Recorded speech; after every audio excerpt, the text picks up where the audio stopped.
Hello, and welcome to another Gwent City video. Today, I'm bringing you one of the Gwentmen. Ruben, how you doing? I'm doing fine. Thanks for asking. Good. Now, Ruben, you might be wondering, what the hell am I on this video? And I'll tell you this. It's because I need to know your opinion. Your opinion matters. Okay, and I'm pretty sure that the viewers want to know as well. I want to ask you about this patch and the new content that it's bringing. Also with the new meta. So let's get to the specific. What do you think about Swim's Dorf's deck? Swim's Dwarf deck is one that is dominating right now, and I think mainly because it's a really good deck that's really straightforward to play as well. And you don't have that as often with tier 1 decks that they're as straightforward as playing. I'm not saying it's a bad created deck. It's therefore because it's straightforward to play, it's even better created because it's easy to pick up for anyone.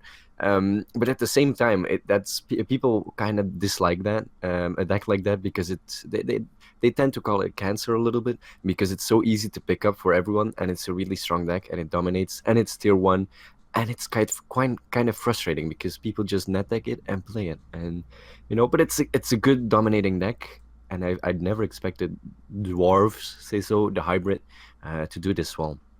Yeah, as a matter of fact, some of us actually called dwarves that they were dead. They were like, "Oh, dwarves!" But look at this! Look at this! They're terrifying, dude. I think that Saskia is the pure force towards that deck. Saskia is so impactful because it's so hard to play around her.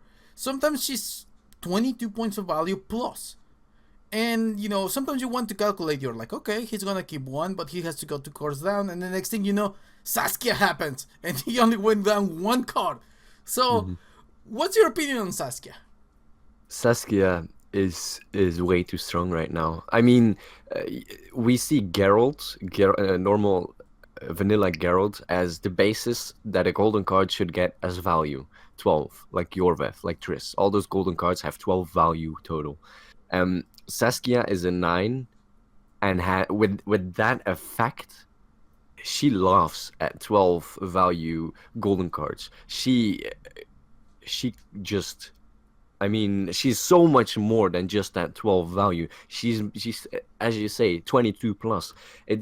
It's mostly that push because right now in the meta, round 1 is one of the most important rounds, and people really tend to go for that round 1. And Saskia, like, if you're ahead 30 points and you're like, okay, I'm safe to pass here. Bam, they drop Saskia, 30 value. You're suddenly with one card, with one swing card, you're out of the game.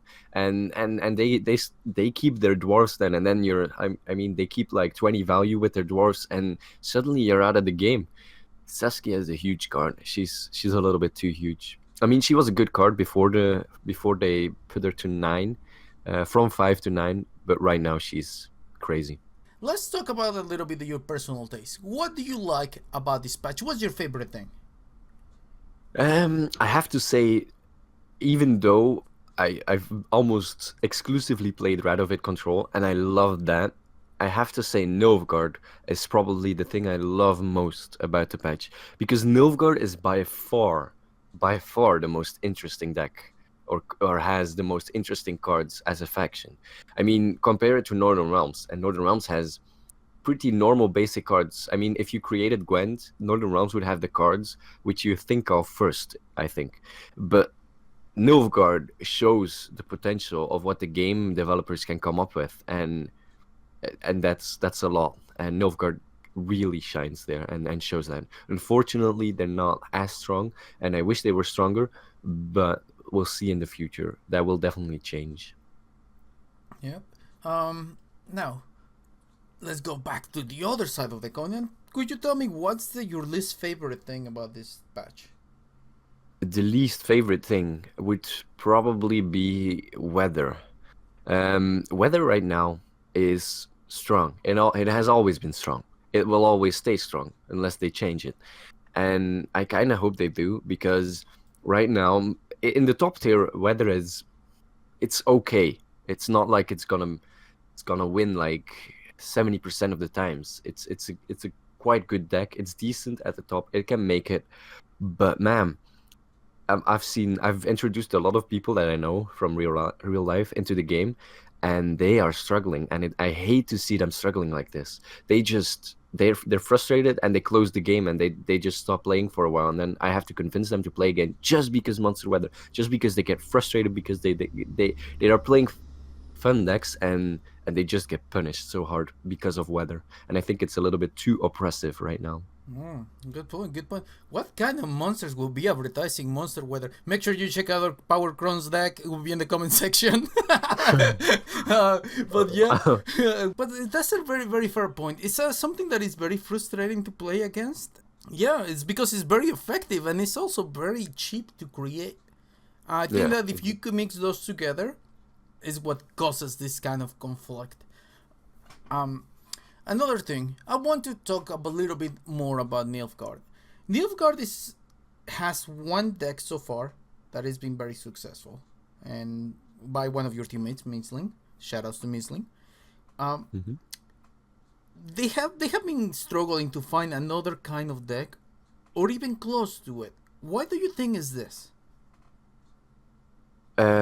It's basically like they have two main archetypes. When you look at the cards, and this is actually a great topic because I wrote an article on this, and I love this topic about Nilfgaard, about faction identity in general. So Nilfgaard, basically, when you look at their cards, they have a few new mechanics, and there's two mechanics that a lot of cards have, and that's revealing cards and interactions with that, and the other one is spies and playing spies, taking spies, this and that.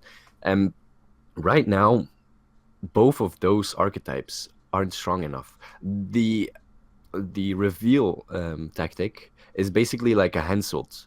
It takes a long time to set up. It's really effective in one turn, but then you lack fuel. The spy game plan is just in general lacking in a regard, but I can't really point my finger on it. But those two archetypes are just lacking, and then there's like this cheesy, really kind of good, but still cheesy deck that plays with raw tossers and such, and it just so we notice that it's just so much more effective. And maybe I hope this is because we haven't had enough time with Nilfgaard, but to be honest, we've had over a week now, and we still haven't found like the spies deck or the reveal deck, and I think a few things are going to change with Nilfgaard. Let's hope so, at least. Yeah, my personal opinion, my personal experience, my problem is that sometimes whenever I want to play strong or powerful, I have a huge trouble trying to manage how high or how strong I want to make into a unit because the emissaries into ambassadors into a random unit. Sometimes it backfires because it just doesn't hit that one unit, and sometimes it hits a unit too much, and you'll end up being burned, literally. Yeah. So that is my struggle. So hopefully And we also, will find something that will spice things up. And if you notice, the meta is constantly going like that. Like at the beginning, everybody was playing control, so nobody could play power. Then after that, everybody played powerful, so then started playing control. So it's like a wheel that keeps on turning, and we have to keep adapting. So I'm very hopeful that we will find one deck that works. yeah, I hope so too. And I mean, some meta decks are revolved against the ambassador, like you said, but everyone is running Scorch, so it's really hard. And so yeah, I hope so too that something changes, and not just numbers, maybe just some small reworks here and there, some small changes, and I think Nilfgaard should be good to go then. There's a question that every single one of our viewers ask. At one point or another, you must ask: Team Jennifer or Team Tris?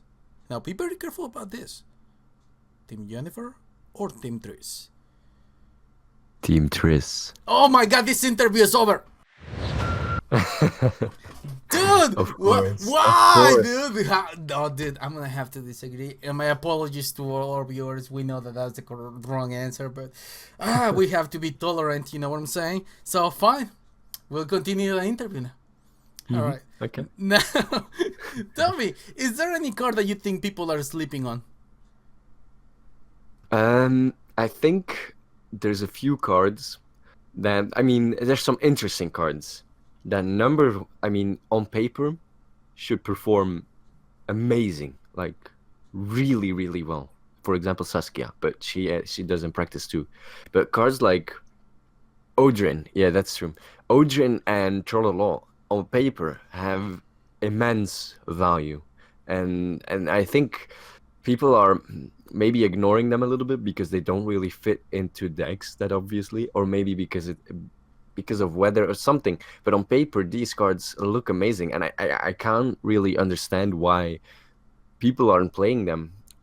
I've been focusing on control, and they don't really fit in there, but almost nobody seems to play them. But also, I think the biggest sleeper right now is Pavetta. Maybe I've made I mean, me and Dunkoro made the Northern Realm list. That is pretty much the only Northern Realm list out there. There's also Gumgum's variant, and I think Gumgum's variant has a lot of potential too that people are overlooking, and that's Pavetta. Pavetta right now is amazing. She's not only fun, she's amazing.